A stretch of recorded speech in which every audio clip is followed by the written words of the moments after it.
जय हिंद फ्रेंड्स। तो हम पढ़ रहे थे सुभाष शाह की राजस्थान जीके की बुक, और आज के सेशन में हम नेक्स्ट पेज को कंटिन्यू करेंगे। हम एक स्लोट तो ले चुके थे, ठीक है। अब हमको सेकंड स्लोट पढ़ना है। तो सेकंड स्लोट में हमको देखो, मैं कोशिश करूँगी कि आप अच्छे से समझ पाएँ। ओके, तो हमने पेज नंबर 50 कवर कर लिया था, अब हमको पेज नंबर 51 पढ़ना है, ठीक है। तो देखो, पेज नंबर 51 में हमें क्या पढ़ना होगा। पेज नंबर 51 में हमको रूपनगढ़ नदी पढ़ने को मिलेगी, मेढा मेंढा नदी पढ़ने को मिलेगी, और मेढा मेथा मेंढा मढ़ा साबी नदी पढ़ने को मिलेगी, रूपारेल पढ़ने को मिलेगी, बाणगंगा नदी पढ़ने को मिलेगी, और थोड़ा सा काकुंडी, यानी छोटी छोटी बहुत सी नदियाँ हमें यहाँ देखने को मिलेगी। देखते हैं कि रूपनगढ़ नदी में क्या गिवन है। तो ये अजमेर से निकलती है और सांभर में विलीन होती है। ओके, ये हम अच्छे से जानते हैं कि क्योंकि हम पहले पढ़ चुके हैं कि रूपनगढ़ नदी अजमेर से निकलती है और सांभर में विलीन हो जाती है। ध्यान रखेंगे, अजमेर की किशनगढ़ पहाड़ियों से निकलती है। ओके, और इसके बाद कुछ एक दो बातें हैं कि इस नदी के किनारे निम्बार्क संप्रदाय सलेमाबाद किशनगढ़ अजमेर की प्रधान पीठ है। इसका प्रवाह अजमेर और जयपुर में, तो मतलब यहाँ कुछ खास बातें नहीं है। सिर्फ एक बात जहन में रखेंगे कि रूपनगढ़ नदी, देखो आपको अच्छे से दिखाई देना चाहिए, ठीक है, आपको अच्छे से समझ आना चाहिए। रूपनगढ़ नदी में एक बात सबसे महत्वपूर्ण है कि यहाँ एक प्रधान पीठ है जिसे हम सलेमाबाद निम्बार्क संप्रदाय कहते हैं। सॉरी, एक संप्रदाय है, पीठ नहीं, एक संप्रदाय है जो प्रमुख संप्रदाय, यहाँ एक प्रमुख संप्रदाय है, दैट्स ऑल, है ना। नेक्स्ट, मेथा मेढा और मंडा नदी, ये बेसिकली सांभर झील, और यहाँ देखते हैं इसका उद्गम होता है जयपुर से, ये विलीन होती है सांभर में, ठीक है।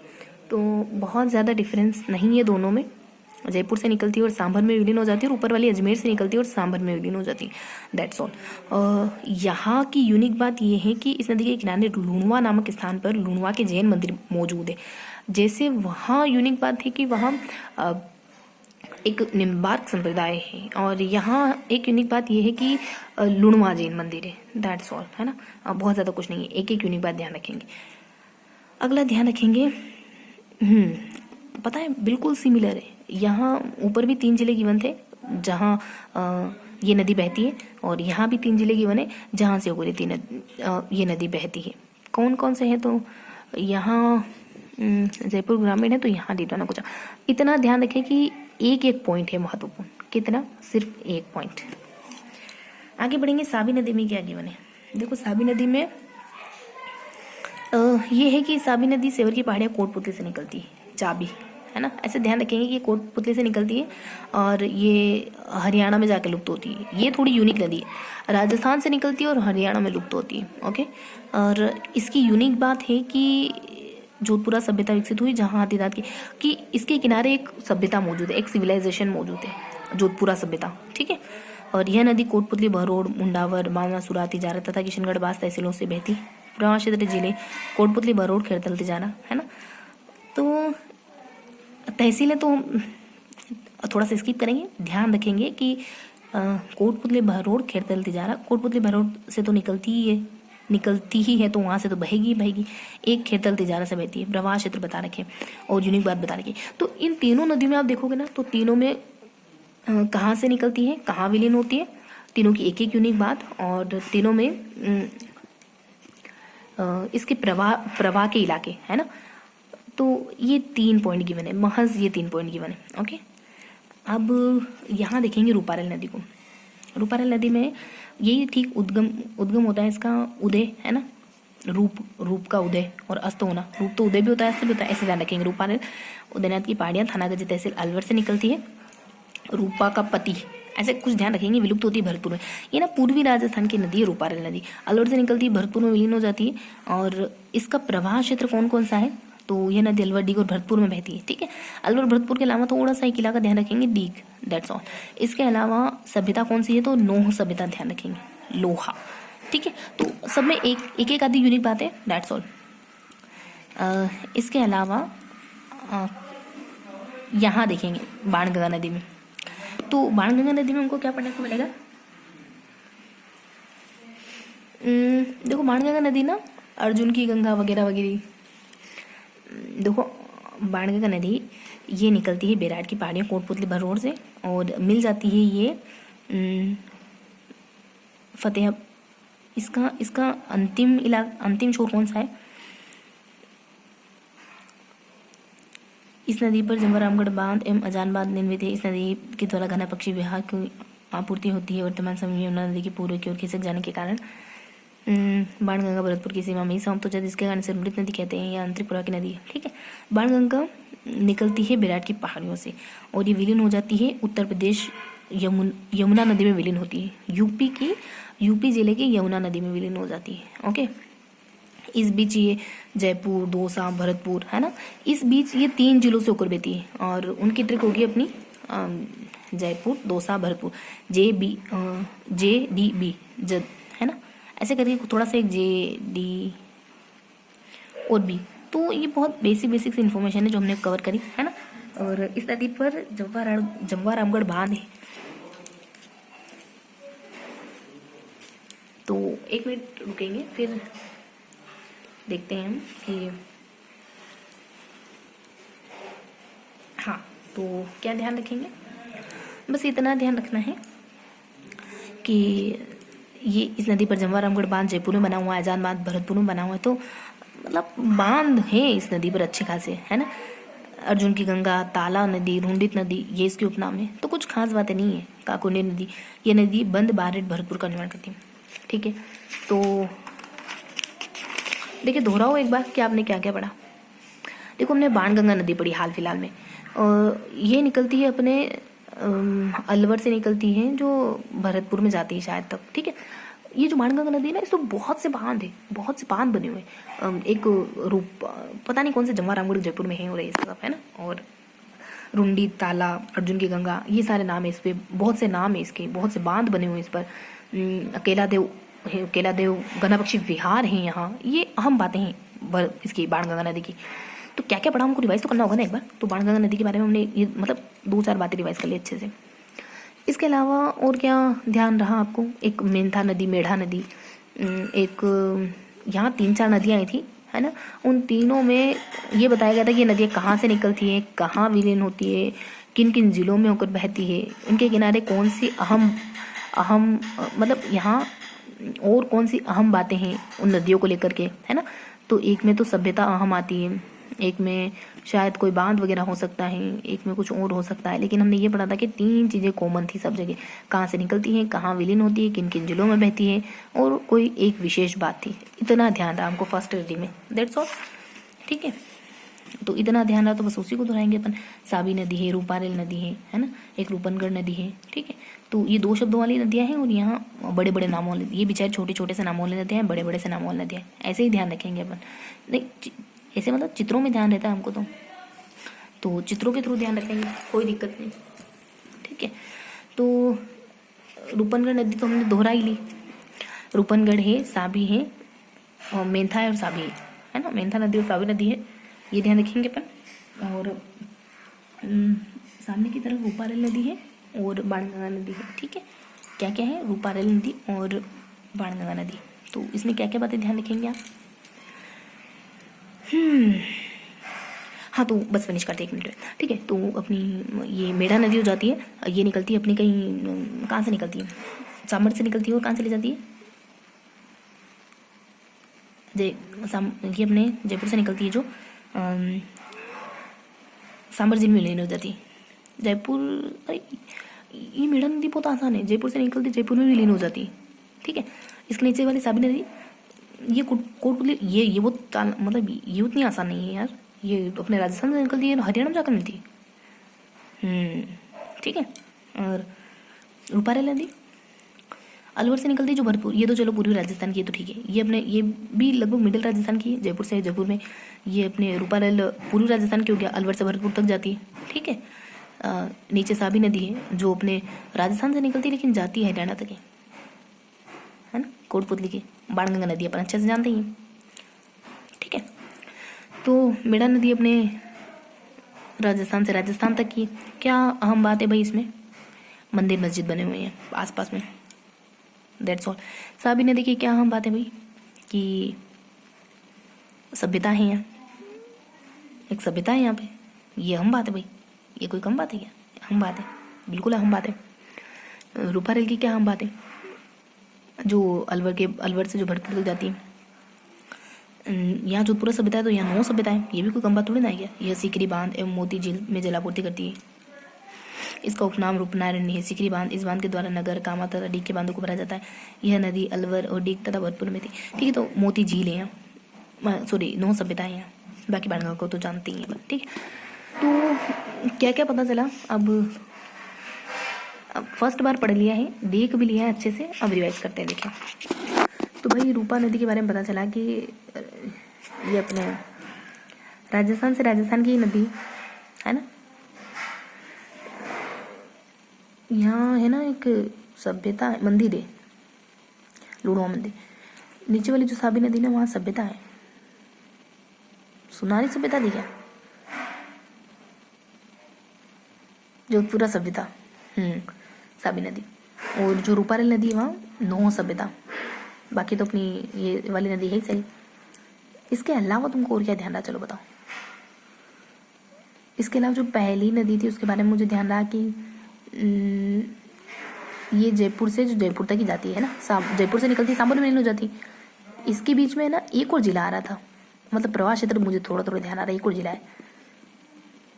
नीचे वाली नदी हरियाणा तक जाती है ना, डिडवाना से निकलती है, अपना राजस्थान डिडवाना से निकलती है, जो हरियाणा तक जाती है। तो इसके बीच में कौन से जिले आते हैं, कोटपुतली, भरौर, डीग और फिर हरियाणा आता है शायद तक। इसके अलावा रूपा रेल का प्रवाह क्षेत्र कौन सा है, अलवर भरतपुर के अलावा कहाँ बेती है, तो ये तो नहीं ध्यान है भाई। बाणगंगा नदी तो जानती है, तो अपने सेकंड टाइम रिवीजन हो गया है ना। अब देखो, आपको जितना याद हो ना बस वही दोहराना है हमको। अब थर्ड बार रिवाइज करेंगे कि हमने क्या क्या देखा। तो हमने साबी नदी को पढ़ा, हमने मेंथा, मेढ़ा, ये सब नदियाँ पढ़ी, हमने रूपा रेल को पढ़ा, हमने उसको बाणगंगा नदी को पढ़ा। और यहाँ एक खाली जिक्र करते एक नदी का, और यहाँ भी एक जिक्र करते हैं, छोटे छोटे नामों वाली 2 नदियाँ, बड़े बड़े नामों वाली नदियाँ।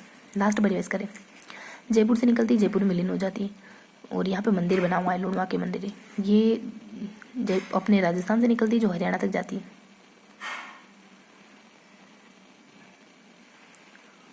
है ना। वही कोटपुतली भैरव से निकलती है, जो हरियाणा तक चली जाती है। और फिर इसमें ना यहाँ मंदिर है ऊपर, तो नीचे है ना जोधपुरा सभ्यता है, और यहाँ जो नदी है ना उसमें ना रूपारेल सभ्यता है, 9 सभ्यता है। और ये जो निकलती है ना वो रूपारेल नदी ना, तो ये अलवर से निकलती, भरतपुर में विलीन हो जाती। फिर बाणगंगा नदी को तो अच्छे से जानते हैं अपन, प्रवाह क्षेत्र और सब जानते हैं इसके बारे में। तो नीचे एक नदी आती है और ऊपर भी एक नदी है, तो ये हमने 3 बार पढ़ लिया, थोड़ा सा रिवाइज करेंगे, दैट्स ऑल, है ना। अब 1 मिनट ज़रा सा रुकेंगे, तो अब हम फटाफट से थोड़ा सा रिकॉल करेंगे कि भाई हमने क्या पढ़ा। तो हमने ना पेज नंबर 45, पेज नंबर कौन सा है, पेज नंबर 45 और 46 पढ़ते हैं शायद अपन। तो पेज नंबर 46 में क्या कवर करा भाई, थोड़ा सा अगर ये पेज मानोगे आप, तो यहाँ 2 छोटे छोटे नामों वाली 2 पैराग्राफ वाली नदियाँ हैं, और यहाँ अपने थोड़े से बड़े बड़े नामों वाली 2 नदियाँ हैं। ठीक है, जिसको अपन मेंथा वगैरह कहते हैं, जिसको अपन साबी मेंथा वगैरह कहते हैं, जिसको अपन साबी वगैरह कहते हैं, जिसको अपन रूपारेल कहते हैं, और जिसको अपन बाणगंगा कहते हैं। रूपारेल कहते हैं और बाणगंगा कहते हैं। बस ये 2 छोटी छोटी सी नदियाँ हैं गिवन है, मेंथा, मेढ़ा, मेंढा, जो भी आप कह सकते हैं। देखो इसमें 2-3 पॉइंट है, जयपुर से जयपुर, यहाँ लूणवा के मंदिर हैं इसके किनारे। जितनी बातें ध्यान रही उतनी दोहराऊँ अच्छे से। उसके बाद साबी नदी, ये कोटपुतली से हरियाणा तक जाती है। इसमें बातें की मैंने कि यहाँ एक सभ्यता है शायद जोधपुरा, है ना, तो ये यहाँ 2 पॉइंट्स है। इसके अलावा रूपारेल नदी, तो ये है अपनी पूर्वी, है ना, तो अलवर भरतपुर की नदी है, और यहाँ ना 9 सभ्यता विकसित हुई है ना। और ये 2 बातें की मैंने। बाणगंगा नदी को अच्छे से जानते हैं, इसके उपनाम है अर्जुन की गंगा वगैरह, है ना, रुंडीत नदी वगैरह। ये बाणगंगा नदी ये यहाँ से निकलती है ना, खेराड़ की पहाड़ियाँ समथिंग, ऐसा कुछ है बाणगंगा नदी। और मिलती कहाँ है, तो ये शायद ये तो ध्यान नहीं इतना, तो कहाँ मिलती है, 1-2 बातें हमको पता है, बस 1-2 बातें। फिर यहाँ एक पॉइंट की मैंने, और यहाँ एक पॉइंट गिवन है। अब यहाँ क्वेश्चन मार्क है, यहाँ भी क्वेश्चन मार्क है। अब देखते हैं देखिए कि क्या पढ़ा है। देखो अर्जुन, ताला, रुंडित, 3 नाम है इसके, है ना, ताला नदी, रुंडित नदी। हम देखते हैं कि हमने क्या क्या दोहरा लिया है, क्या क्या बात की। तो देखो बच्चों, हमने दोहरा है कि ये नदी अपनी रूपनगढ़ नदी में कह रही थी ना, यहाँ कुछ है तो रूपनगढ़ नदी है, जिसमें ना निम्बार्क संप्रदाय मौजूद है यहाँ पास में। और यहाँ काकुंडी नदी जो ना बंद भारत का निर्माण करती है ना, इस पर एक बांध बना हुआ। जैसे यहाँ रूपनगढ़ नदी की एक छोटी सी विशेषता है कि एक संप्रदाय है, प्रमुख संप्रदाय इसके किनारे, जो अपने अजमेर से जो सांबर तक रहती है ना, यही पढ़ा ना आपने अभी हमने। ओके, अब देखते हैं। हमने कहा था कि जयपुर से सांबर, बिल्कुल सही कहा था। लूणवा नामक स्थान पर लूणवा के जैन मंदिर है, बिल्कुल सही कहा था, कुछ भी नहीं बचता है। उसके बाद जयपुर ग्रामीण से आपने क्या कहा कि सांबर तक जाती है, बिल्कुल तो सही कहा। डिडवाना कुचामन बीच का इलाका, ये कहीं ना कहीं अपने जहन में था ही सरी, बैक ऑफ द माइंड, ठीक है। तो बिल्कुल ये नदी तो बिल्कुल करेक्ट तरीके से बता दिया आपने, बिल्कुल करेक्ट तरीके से, जितना भी आता था वो 100% है ना। इसके अलावा साबी नदी हमने कहा था कि ये कोटपुतली से निकलती है और रैणम जाकर मिल जाती है, बिल्कुल सही कहा भाई आपने, है ना। और हमने कहा था कि यहाँ एक सभ्यता है, जोधपुरा सभ्यता, बिल्कुल सही कहा था भाई आपने। बस हम इतना ही कह पाए थे। उसके बाद हमने ना इसके प्रवाह जिले थोड़ा सा बैक ऑफ द माइंड था हमारे। तो अब कोटपुतली से हरियाणा तो होगा ही होगा, हरियाणा तो होगा ही होगा, है ना। एक जिला यहाँ है खैरतल तिजारा, खैरतल तिजारा, जो बैक ऑफ द माइंड रखेंगे। बाकी ये तहसीलें याद करने की आपको कतई ज़रूरत नहीं है। ओके, अब देखो ये नदी है अपनी रूपारे नदी, इसको लसावती, जैसे ना उसको अपन ताला नदी भी कहते हैं, तो इसको आप रूपा को लसावती, वराव, लसवाई, ये सारे इसके नाम हैं, ध्यान रखेंगे। लसावती, लव, देखो इसके नाम क्या है, लव। ये हमने क्या क्या बताया था वो बताएंगे पहले। तो हमने कहा था अलवर से निकलती भरतपुर मिल जाती, क्या हमने सही कहा? क्या बिल्कुल सही कहा जी आपने, है ना। बिल्कुल सही कहा, अलवर से जो भरतपुर तक, दैट्स ऑल। अलवर स्थान नहीं ध्यान रखोगे तो भी चलेगा, उदय है, और भरतपुर में कुसुल है। जैसे कि यहाँ सेवर की पहाड़ियाँ, गुरु, आप क्यों इतनी चिंता करते हैं, सिर्फ इतना ध्यान रखें ना कि अलवर से भरतपुर जाता है। ओके, इसके बाद नौ सभ्यता, बिल्कुल सही कहा। और रूपनारायण नदी इस बांध के द्वारा, सीकरी बांध। हाँ, जो नहीं बताया ना वो ये जो हमारे बैक ऑफ द माइंड चल ही रहा था, खैरतल, डिडवाना कुचामन, ये आपकी बैक ऑफ द माइंड चल ही रहा था कि कौन सा प्रवाह क्षेत्र है, क्योंकि हमको थोड़ा थोड़ा आइडिया था इस बात का, है ना। एक बात यहाँ हमारी जो सबसे महत्वपूर्ण है वो लव के अलावा है मोती झील। यह सीकरी बांध एवं मोती झील में जलापूर्ति करती है ना। तो ये नदी लव का मतलब क्या होता है, त्याग। तो ये मोती झील को और सीकरी बांध को पानी, वाटर सप्लाई करने का काम करती है। ओके, तो ये अपने थोड़ी सी बात ध्यान में रखेंगे। बाकी बेराट की पहाड़ियों से बाणगंगा नदी, मोती झील और सीकरी बांध, ठीक है। इस बांध के द्वारा नगर, कामा एम डीग के बांधों को बनाया जाता है, दैट्स ऑल। ये तो कुछ खास बात है नहीं, ठीक है। यहाँ देखो अर्जुन की गंगा, ताला नदी, रुंडित नदी, बेराट की पहाड़ियों, कोटपुतली वरोड, बहाव क्षेत्र कौन कौन सा है। तो हमको तो बस यही बात बताती कि बाणगंगा नदी ये इसको कहते हैं, ताला और रुंडित नदी इसको कहते हैं, ये बेराट की पहाड़ियों से निकलती है। हमको इतना ही पता था, इतना ही पता था हमको, बस इसके उपनाम और ये कहाँ से निकलती, कहाँ जाती। अब इसको है ना, आपको ये ध्यान रखना होगा कि इस पर एक बांध है, जमवारामगढ़ जयपुर में, अजानबाद भरतपुर में, है ना। इसकी यूनिक, इसके फीचर्स ध्यान रखने होंगे। क्या इसके फीचर्स, कि ये बांध है जमवारामगढ़ और एक अजान सागर, है ना। जमाई से आप अनजान है। बाकी भरतपुर में केलादेव घना पक्षी अभ्यारण्य तो बना ही हुआ है। और ठीक है, अब एक हल्का सा पॉइंट ये है कि इसके इलाके कौन से हैं। तो बेराट की पहाड़ियाँ से निकलती है जयपुर से, और यूपी में मिल जाती हैं, ये यूपी में मिलती है, जयपुर, दौसा, भरतपुर। उससे पहले 3 जिलों में होकर गुजरती है। तो आपको है ना बाणगंगा नदी में कुछ भी ध्यान रखने की ज़रूरत नहीं है, कुछ भी ध्यान रखने की ज़रूरत नहीं है, क्योंकि आपको ये पता है कि ये बेराट की पहाड़ियों से निकलती है, आपको ये पता है कि यूपी में जाकर मिल जाती है, आपको ये पता है कि इसको ताला नदी या रुंडित नदी कहते हैं। तो फिर क्या बच जाता है, बस इतना कि ये इसका प्रवाह क्षेत्र क्या है, बस इतना कि कौन कौन से बांध बने हुए हैं यहाँ पे। तो ये तो बहुत छोटी सी बात है। यहाँ क्या है, काकुंडी, काका जी का नाम क्या है, बारेठा।